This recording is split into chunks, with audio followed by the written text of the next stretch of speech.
बिस्मिल्लाहिर्रहमानिर्रहीम। अस्सलाम वालेकुम स्टूडेंट। आज हम class 11 chapter 2 vectors and equilibrium और उसका लास्ट टॉपिक को डिस्कस करेंगे और हमारे टॉपिक का नाम है इक्विलिब्रियम। साथ ही आज हम इसकी टाइप्स, इसकी कंडीशन और लास्ट में आज हम इसकी स्टेट को भी डिस्कस करेंगे। तो एग्ज़ाम में ये topic important short question MCQs के लिहाज से वेरी वेरी वेरी इंपॉर्टेंट है। तो सबसे पहले आप हेडिंग डालेंगे इक्विलिब्रियम। तो इक्विलिब्रियम को अंडरस्टैंड करने से पहले हमें ये एग्जांपल समझना होगी। लेट्स सपोज स्टूडेंट, मेरे पास ये एक टेबल है और इस टेबल के ऊपर एक बुक पड़ी हुई है। तो हम ये कह सकते हैं कि बुक रेस्ट की हालत में है। तो मैं ये कह सकता हूँ कि जो हमारी बुक होगी वो रेस्ट में है। अगर बुक रेस्ट में है तो इसका मतलब ये है कि बुक की वेलोसिटी ज़ीरो होगी। जब बुक की वेलोसिटी ज़ीरो है तो इसका मतलब ये है कि एक्सेलरेशन उस टाइम हमारा ज़ीरो होगा। अब एक्सेलरेशन ज़ीरो होगा तो उस पर नेट फोर्स जो होगी वो भी हमारी ज़ीरो होगी। तो बॉडी की इस स्टेट को हम नाम देंगे इक्विलिब्रियम का। नेक्स्ट चलते हैं स्टूडेंट, ये हमारे पास एक पैराट्रूपर है। अब ये पैराट्रूपर हवा में कांस्टेंट वेलोसिटी के साथ मूव कर रहा है। तो मैं पहली लाइन ये लिखता हूँ कि ये जो पैराट्रूपर है ये कांस्टेंट वेलोसिटी के साथ मूव कर रहा है। कांस्टेंट वेलोसिटी के साथ मूव कर रहा है। अगर ये कांस्टेंट वेलोसिटी के साथ मूव कर रहा है तो इसका भी एक्सेलरेशन ज़ीरो होगा और इस पर भी लगने वाली जो फोर्स होगी स्टूडेंट वो ज़ीरो होगी। नेट फोर्स की मैं बात कर रहा हूँ। तो बॉडी के इस स्टेट को भी मैं इक्विलिब्रियम का नाम दूंगा। थर्ड एग्जाम्पल की तरफ चलते हैं स्टूडेंट। ये सन है और इस सन के अराउंड हमारी अर्थ रिवॉल्व कर रही है। अब स्टूडेंट ये जो सन है, ये जो हमारी अर्थ है, अर्थ इस सन के अराउंड कांस्टेंट एंगुलर वेलोसिटी के साथ मूव कर रही है। तो सबसे पहले मैं यही लिखता हूं कि जो हमारी अर्थ है वो कांस्टेंट एंगुलर वेलोसिटी के साथ मूव कर रही है। अब जब ये कांस्टेंट एंगुलर वेलोसिटी के साथ मूव कर रही है तो इसका मतलब ये है कि यहाँ पे जो एंगुलर एक्सेलरेशन होगा वो ज़ीरो होगा और जो टॉर्क होगा तो टॉर्क भी हमारा ज़ीरो बनेगा। डियर स्टूडेंट, बॉडी की इस हालत को हम इक्विलिब्रियम का नाम देंगे। अब ये वाली एग्जांपल स्टूडेंट, ये एक शीशा है। शीशा बचपन में आपने झूला खाया होगा। मैं अज्यूम करता हूँ ये स्टूडेंट ए है और ये स्टूडेंट बी है। डियर स्टूडेंट, जब ये वाला स्टूडेंट नीचे आता है तो इसका मतलब ये है इसकी जो रोटेशन होगी वो एंटी क्लॉकवाइज होगी और जो टार्क होगा यहाँ पे पॉजिटिव टार्क होगा। इसी तरह स्टूडेंट ये है एंटी क्लॉकवाइज।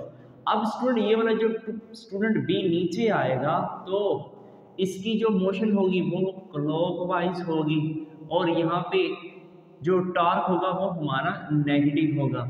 अब जब मैं इन दोनों टार्क को सम अप करूंगा तो हमारा जो रिजल्ट होगा वो भी ज़ीरो आएगा। तो बॉडी के इस स्टेट को भी मैं क्या नाम दूंगा? इक्विलिब्रियम का नाम दूंगा।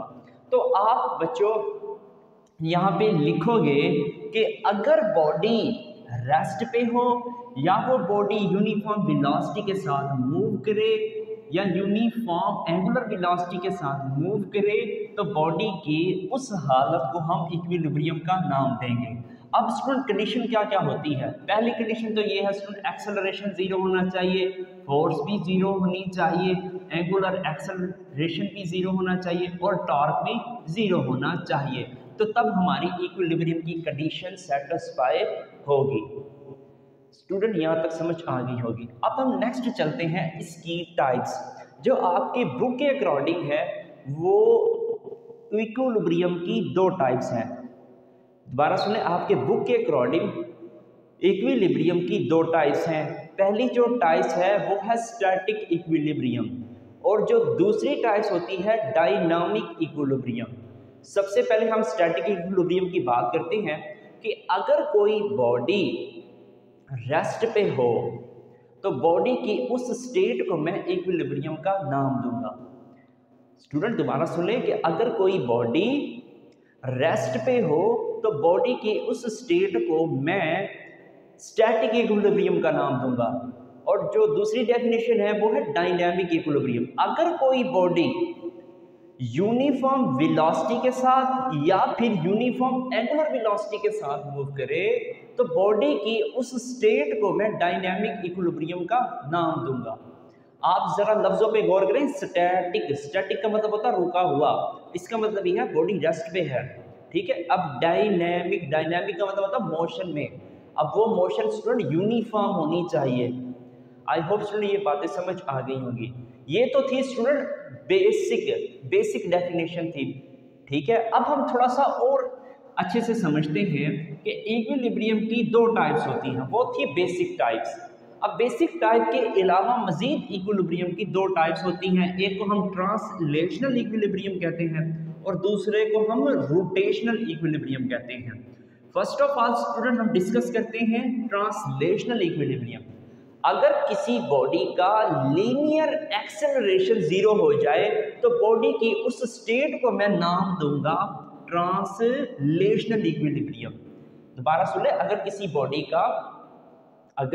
बॉडी का लीनियर एक्सेलरेशन 0 हो जाए तो बॉडी की उस स्टेट को मैं नाम दूंगा ट्रांसलेशनल इक्विलिब्रियम। अब है रोटेशनल इक्विलिब्रियम। अगर किसी बॉडी का एंगुलर एक्सेलरेशन 0 हो जाए तो बॉडी की उस स्टेट को मैं नाम दूंगा student rotational equilibrium. I hope student यहाँ तक समझ आ गई होगी। अब हम नेक्स्ट थोड़ा इसके इंपॉर्टेंट पॉइंट को डिस्कस करते हैं कि ट्रांसलेशनल इक्विलिब्रियम उस वक्त एप्लीकेबल होता है स्टूडेंट जब हमारी बॉडी लीनियर मोशन परफॉर्म करे। अब लीनियर मोशन में उस बॉडी की वेलोसिटी कांस्टेंट होनी चाहिए। जब बॉडी की वेलोसिटी कांस्टेंट होगी देन उसका चेंज ऑफ वेलोसिटी 0 होगी। फिर स्टूडेंट उस बॉडी का एक्सेलरेशन 0 होगा और उस बॉडी पे लगने वाली जो फोर्स होगी वो 0 होगी। ये तमाम की तमाम कंडीशन है ट्रांसलेशनल इक्विलिब्रियम की। अब है स्टूडेंट रोटेशनल इक्विलिब्रियम। तो रोटेशनल इक्विलिब्रियम की कंडीशन क्या होगी कि उस बॉडी को एंगुलर मोशन में होना चाहिए।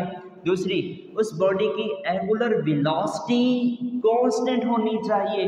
फिर इसके बाद स्टूडेंट जो चेंज इन एंगुलर वेलोसिटी होगी वो 0 बनेगी। जब ये ओमेगा 0 है, सॉरी कांस्टेंट है एंगुलर वेलोसिटी, तो चेंज इन एंगुलर वेलोसिटी 0 होगी। जब चेंज इन एंगुलर वेलोसिटी 0 होगी तो उस वक्त हमारे पास एंगुलर एक्सेलरेशन भी 0 होगा। जब एंगुलर एक्सेलरेशन 0 होगा तो टॉर्क भी उस वक्त 0 होगा। तो बॉडी की इस कंडीशन को हम क्या नाम देंगे? रोटेशनल इक्विलिब्रियम का नाम देंगे। अब हम इसकी नेक्स्ट डिस्कस करते हैं कंडीशन ऑफ इक्विलिब्रियम। स्टूडेंट हमारे पास दो टाइप्स होती हैं कंडीशन ऑफ इक्विलिब्रियम की। जो पहली टाइप है वो है फर्स्ट कंडीशन ऑफ इक्विलिब्रियम और दूसरी टाइप है सेकंड कंडीशन ऑफ इक्विलिब्रियम। तो हम पहली टाइप को डिस्कस करते हैं कि फर्स्ट कंडीशन ऑफ इक्विलिब्रियम क्या होता है। अगर student sum of all forces is equal to the 0 हो जाए तो बॉडी की इस स्टेट को हम नाम देंगे first condition of equilibrium. Summation F is equal to 0। अब समेशन का मतलब ये होता है कि तमाम फोर्सेस को सम जो होगा 0 के इक्वल आ जाए। तो मैं तमाम फोर्सेस को स्टूडेंट में इस समेशन की फॉर्म में लिखूंगा तो ये समेशन का सिंबल आ जाएगा।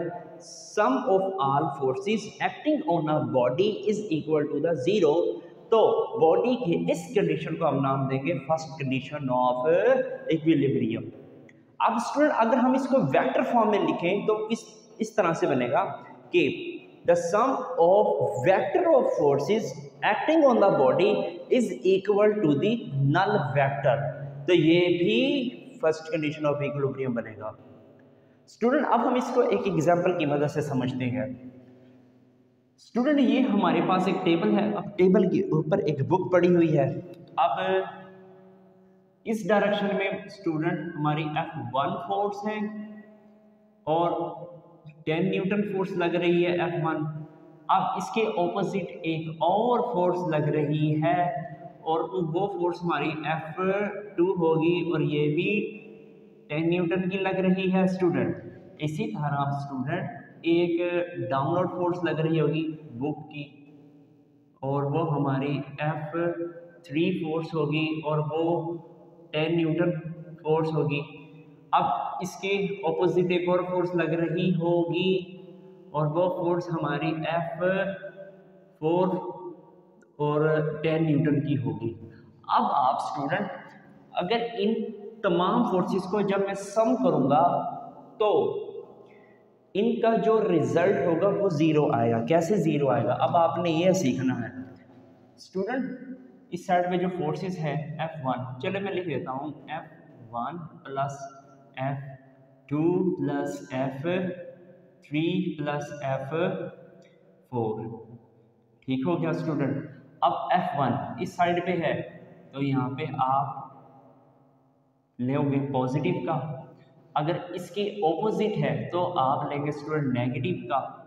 इसी तरह स्टूडेंट अगर नीचे है तो नीचे के लिए आप पॉजिटिव का ले लें, उसको आप नेगेटिव का ले लें, या चलो ठीक है इसको हम ले लेते हैं नेगेटिव का, सही है। और ऊपर वाली जो फोर्स होगी इसको मैं ले लेता हूँ प्लस का, इसको मैं क्या लूँगा प्लस का 10। अगर स्टूडेंट ये इससे कैंसिल, ये इससे कैंसिल, ये इससे कैंसिल, तो तमाम फोर्सेस का सम जीरो के बराबर आ गया, बिल्कुल आ गया। तो इस कंडीशन को हम क्या नाम देंगे? First condition of equilibrium. एक और बात सीख ले कि sum of all forces along X axis is equal to 0 and sum of all forces along Y axis equal to 0 and sum of all forces along Z axis is equal to 0। मतलब ये है कि ये तमाम forces भी zero होनी चाहिए, चाहे वो एक्स एक्सिस के अलोंग हो, चाहे वाई एक्सिस के अलोंग हो, चाहे वो जी एक्सिस के अलोंग हो। बस फोर्सेस का सम करें और रिजल्ट हमारा जीरो बने। अब हम नेक्स्ट डिस्कस करते हैं स्टूडेंट इसका very very very important point. वो ये है कि first condition of equilibrium is also known as translational equilibrium, कि हम फर्स्ट कंडीशन ऑफ इक्विलिब्रियम को ट्रांसलेशनल इक्विलिब्रियम भी कह सकते हैं। तो आप यहाँ देख सकते हैं कि हमारी यहाँ पे जो फोर्स थी वो भी जीरो है और यहाँ समेशन ऑफ फोर्स भी क्या है? जीरो है। यहाँ आप लिख सकते हैं कि समेशन ऑफ फोर्स, ठीक हो गया। तो ये दोनों स्टूडेंट है, एक ही बात है कि फर्स्ट कंडीशन ऑफ इक्विलिब्रियम को हम ट्रांसलेशनल इक्विलिब्रियम भी कह सकते हैं। नेक्स्ट डिस्कस करते हैं सेकंड कंडीशन ऑफ इक्विलिब्रियम। अब इसके आप डेफिनेशन पेपर में क्या लिख के आएंगे?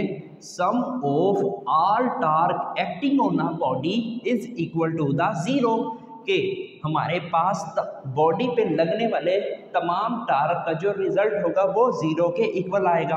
अगर आप इसको वेक्टर फॉर्म में लिखेंगे तो इस तरह से लिखेंगे summation tau is equal to zero. अब टॉ के ऊपर वेक्टर का निशान और जीरो के ऊपर भी वेक्टर का निशान। अब इसको क्या लिखेंगे? Sum of vector of R torque acting on a body is equal to the null vector. अब स्टूडेंट इसकी एग्जांपल क्या लिखेंगे? एग्जांपल ये है, एक स्टूडेंट ए है और दूसरा स्टूडेंट बी है। अब ये जो ए स्टूडेंट नीचे आएगा तो इसका मतलब ये है कि इसकी जो डायरेक्शन होगी वो एंटी क्लॉकवाइज होगी और एंटी क्लॉकवाइज के लिए टॉर्क की वैल्यू पॉजिटिव होती है। अब स्टूडेंट बी जब नीचे आएगा तो उसकी जो डायरेक्शन होगी वो क्लॉकवाइज होगी। तो आप यहाँ देख सकते हैं तीर का निशान क्लॉकवाइज होगी। अब क्लॉकवाइज के लिए जो टॉर्क होता है वो नेगेटिव टॉर्क होता है। अब इन दोनों टॉर्क का मैं सम करता हूँ, ये प्लस का टॉर्क स्टूडेंट और ये माइनस का torque which is equal to zero. बिल्कुल कंडीशन सेटिस्फाई हो गई है। तो ये आप इसकी एग्जांपल लिख कर आएंगे। अब चाहे एक्स एक्सिस के अलोंग हो, चाहे वाई एक्सिस के अलोंग हो, चाहे जी एक्सिस के अलोंग हो, तो तमाम टॉर्क का सम जीरो के इक्वल आएगा। अब सेकंड कंडीशन ऑफ इक्विलिब्रियम को हम दूसरा नाम क्या देते हैं कि second condition of equilibrium is also known as rotational equilibrium. तो यहाँ आप देख सकते हैं कि यहाँ पे भी टॉर्क जीरो है, तो इसीलिए हम ये कह सकते हैं कि सेकंड कंडीशन ऑफ इक्विलिब्रियम जो होगा वो हमारा रोटेशनल इक्विलिब्रियम कहलाएगा। अब स्टूडेंट नेक्स्ट डिस्कस करते हैं state of equilibrium. Very very important है ये टॉपिक, क्योंकि बुक में डेफिनेशन नहीं लिख रखी, तो मैंने लिख दी है, तो आप ये काइंडली याद कर लीजिएगा या बुक की साइड पे लिख लेना, इंपॉर्टेंट है। अब है स्टेबल इक्विलिब्रियम। तो स्टेबल इक्विलिब्रियम होता ये है कि if the body return back to the original position after being the slightly disturb is called stable equilibrium. मतलब ये है, अगर किसी बॉडी पर मैं एक्सटर्नल फोर्स लगाता हूँ, जब मैं एक्सटर्नल फोर्स को रिमूव करूँगा तो वो बॉडी अपनी पहले वाली हालत में आ जाए, तो उस स्टेट को मैं नाम दूंगा स्टेबल इक्विलिब्रियम का। दोबारा सुन ले, अगर किसी बॉडी पर मैं एक्सटर्नल फोर्स लगाता हूँ या एक्सटर्नल डिस्टर्बेंस क्रिएट करता हूँ, तो वो बॉडी अपनी पहले वाली हालत में आ जाए या प्रीवियस हालत में आ जाए, तो बॉडी की उस स्टेट को मैं नाम दूंगा स्टेबल इक्विलिब्रियम का। अब हम इसको एग्जांपल की मदद से समझते हैं। स्टूडेंट, ये आप एग्जांपल क्लास 10th में भी पढ़कर आए हैं, बॉल एंड बाउल सिस्टम है ये। अब स्टूडेंट, हमारे पास जो बॉल की पोजीशन है, इसको मैं ए का नाम देता हूँ। अब मैंने इस पर स्लाइटली डिस्टर्ब किया, इसको मैं बी तक ले गया। अब स्टूडेंट, मैं जैसे ही इसको छोड़ूंगा तो ये सी पॉइंट तक आ जाएगा। तो कुछ टाइम गुजरने के बाद ये जो बॉल है ये अपनी पहले वाली हालत में आ जाएगी, पॉइंट ए पर आ जाएगी जिस तरह के वो पहले थी। ठीक है, तो बॉडी की इस स्टेट को हम क्या नाम देंगे? Stable equilibrium. अब नेक्स्ट चलते हैं अनस्टेबल इक्विलिब्रियम। अब अनस्टेबल इक्विलिब्रियम की डेफिनेशन क्या लिख के आएंगे? If the body does not back to the original position after being slightly disturb is called unstable equilibrium. मतलब ये है, अगर किसी बॉडी पर मैं फोर्स अप्लाई करता हूँ, तो फोर्स को जैसे रिमूव करता हूँ तो वो बॉडी अपने पहले वाली हालत में नहीं आएगी, तो बॉडी की उस स्टेट को मैं नाम दूंगा अनस्टेबल इक्विलिब्रियम। डियर स्टूडेंट, दोबारा सुन ले, अगर किसी बॉडी पर मैं फोर्स लगाता हूँ, जब मैं उस फोर्स को रिमूव करूँगा या उस डिस्टर्बेंस को मैं रिमूव करूँगा, तो वो बॉडी अपने पहले वाली हालत में नहीं आएगी, तो इसी स्टेट को मैं नाम दूंगा अनस्टेबल इक्विलिब्रियम। तो इस बार हमने बाउल सिस्टम को इस तरह से ले रखा था, इस बार स्टूडेंट हमने अब बाउल सिस्टम को हम इस तरह से लेंगे। ठीक है, उल्टा कर देंगे, इसका उल्टा कर देंगे।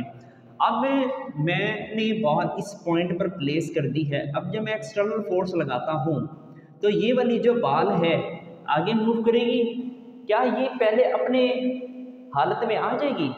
दोबारा सुन ले, जब मैंने इस पर एक्सटर्नल फोर्स लगाई और जैसे ही मैं एक्सटर्नल फोर्स को रिमूव करता हूँ, क्या ये बॉल अपने पहले वाली इसी हालत में आ जाएगी?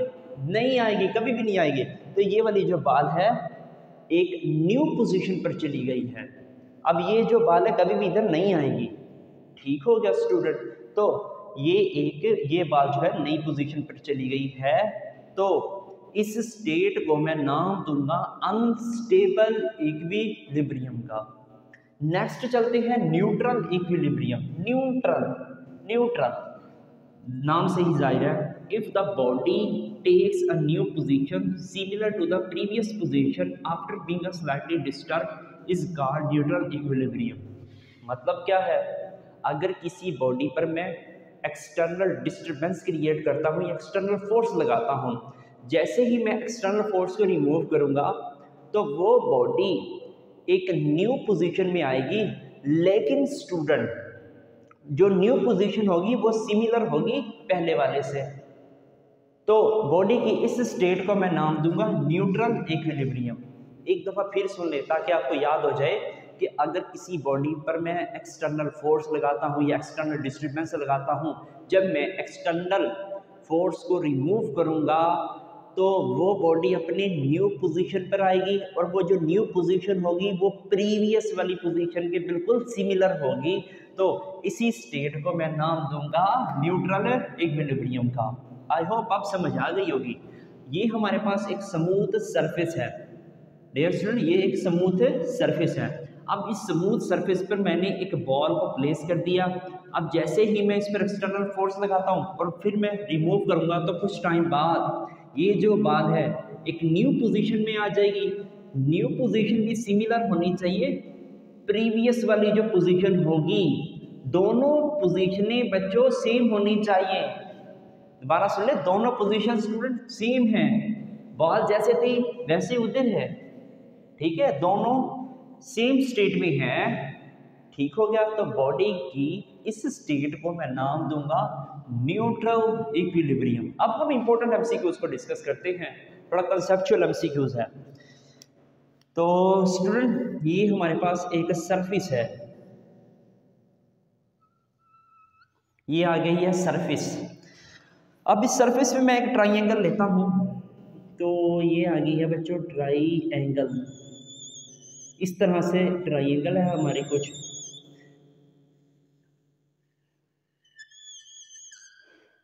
अब इस ट्राइंगल का सेंटर ऑफ मास दरमियान में लाई करेगा, सेंटर ऑफ मास जो है दरमियान में लाई करेगा, ऐसे ही बिल्कुल सर जी।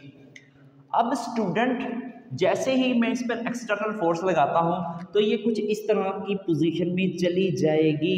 ये जो ट्राइंगल है ये इस तरह की पोजीशन में चली जाएगी।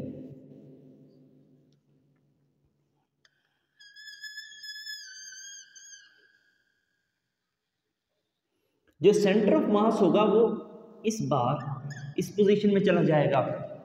अब हम देखते हैं कि चेंज क्या आया है। इस दफ़ा स्टूडेंट सेंटर ऑफ मास हमारा इंक्रीज कर गया है। तो इस केस के अंदर आपने याद रखना है, जब बॉडी का centre of mass stable equilibrium में इंक्रीज करता है तो उस टाइम हमारी पोटेंशियल एनर्जी की जो वैल्यू होगी वो इंक्रीज कर जाएगी। यह इंपॉर्टेंट एमसीक्यूज है। स्टेबल इक्विलिब्रियम के केस में जब सेंटर ऑफ मास इंक्रीज होता है तो उस टाइम पोटेंशियल एनर्जी की जो वैल्यू होगी वो भी इंक्रीज कर जाएगी। नेक्स्ट डिस्कस करते हैं स्टूडेंट, जैसे ही मैं एक्सटर्नल फोर्स रिमूव करूंगा तो ये तो अपनी पहले वाली इसी हालत में आ जाएगा। नेक्स्ट डिस्कस करते हैं अनस्टेबल के केस को देखते हैं। वही मैं स्मूथ सरफेस बनाता हूँ, ये आ गई है स्टूडेंट स्मूथ सरफेस, आपने अच्छे से बनानी है। डियर स्टूडेंट अब मैं क्या करने लगा हूँ, वही ट्राइंगल मैं लूंगा,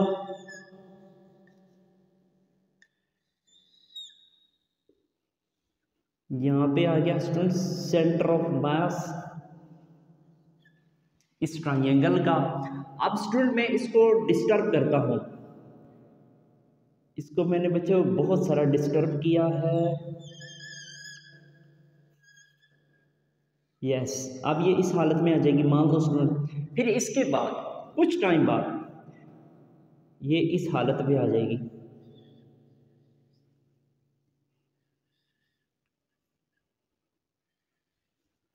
तो इसका जो सेंटर ऑफ मास होगा वो ये बनेगा। अब हम चेक करते हैं कि क्या चेंज आया सेंटर ऑफ मास में। तो यहाँ आप देख सकते हैं स्टूडेंट सेंटर ऑफ मास क्या हो गया, डिक्रीज हो गया, एक नई पोजीशन में चली गई ना बॉडी। तो यहाँ पे जो सेंटर ऑफ मास जो होगा वो जब डिक्रीज करेगा तो उस टाइम पोटेंशियल एनर्जी की जो वैल्यू होगी स्टूडेंट वो भी डिक्रीज कर जाएगी। ये था इंपॉर्टेंट एमसीक्यूज। नेक्स्ट चलते हैं न्यूट्रल इक्विलिब्रियम के केस में। स्टूडेंट एक्सटर्नल फोर्स लगाई, बॉडी न्यू पोजीशन में चली गई, लेकिन जब मैं इसका सेंटर ऑफ मास लेता हूं ये वाला, तो जो न्यू पोजीशन का सेंटर ऑफ मास है वो तो बिल्कुल सेम है। तो इस केस के अंदर जो सेंटर ऑफ मास होगा बॉडी का वो कांस्टेंट रहेगा। जब सेंटर ऑफ मास कांस्टेंट रहता है इसका मतलब ये है कि हमारे पास पोटेंशियल एनर्जी की जो वैल्यू होगी वो भी कांस्टेंट होगी, कांस्टेंट होगी। तो स्टूडेंट आई होप आज आपको लेक्चर समझ आ गया होगा। अब आप इसका स्क्रीनशॉट ले लें।